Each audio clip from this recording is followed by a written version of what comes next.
Okay, children. Now, I'm sorry for that. There is an issue with factorizing, all right, but there is another small issue with the difference of two squares. Now we know that I just want to explain this in full, right? So that we can cover that particular area as well. Now, what is happening here?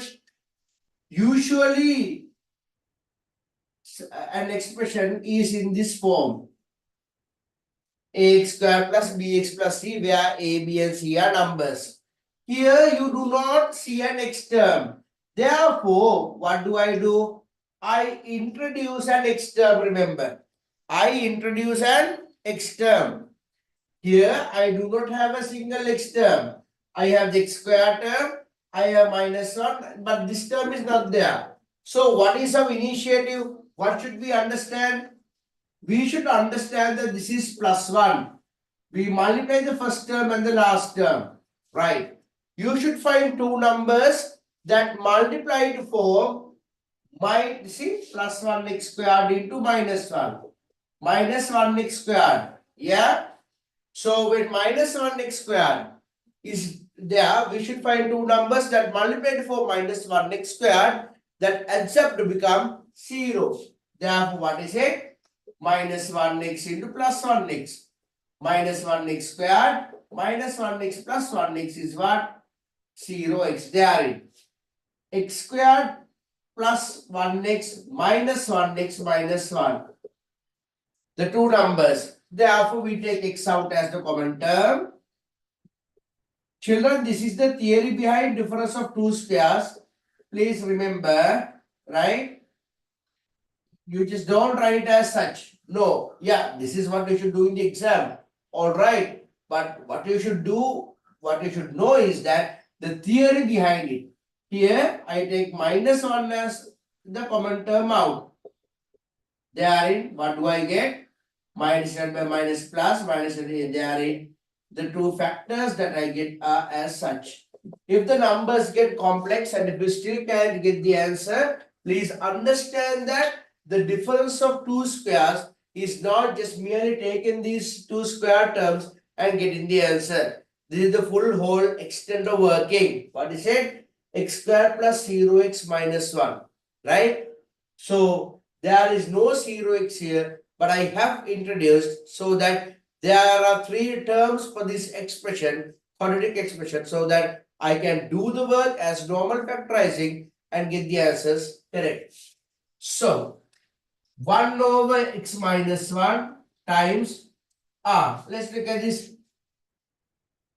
Plus 3 over x plus 1 minus 2 over x minus 1 x plus 1. Correct? Yeah.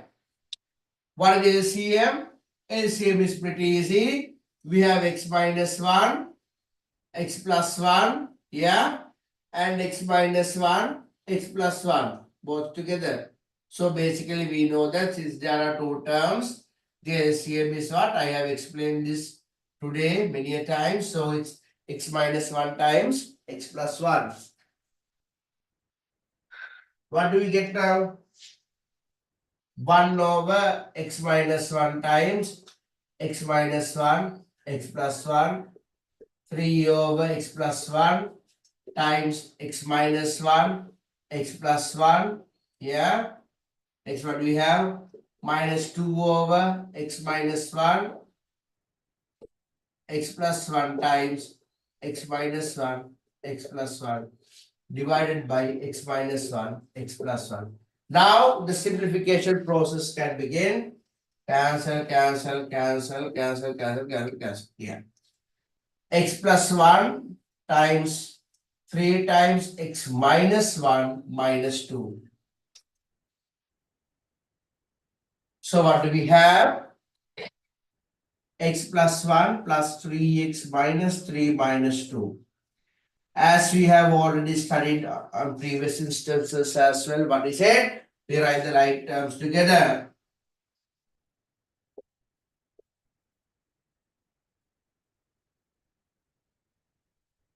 X plus 3x, 4x, 1 minus 3 minus 2, isn't it? minus 2 minus 2 minus 4. Okay. So what do we have next? I can children and take down the camera a little bit here.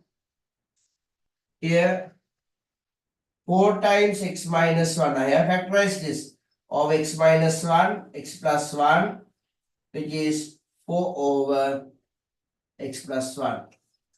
Right. Take that down. Very simple and very easy. Understand that difference of two squares. You should know the theory well. Huh? Right.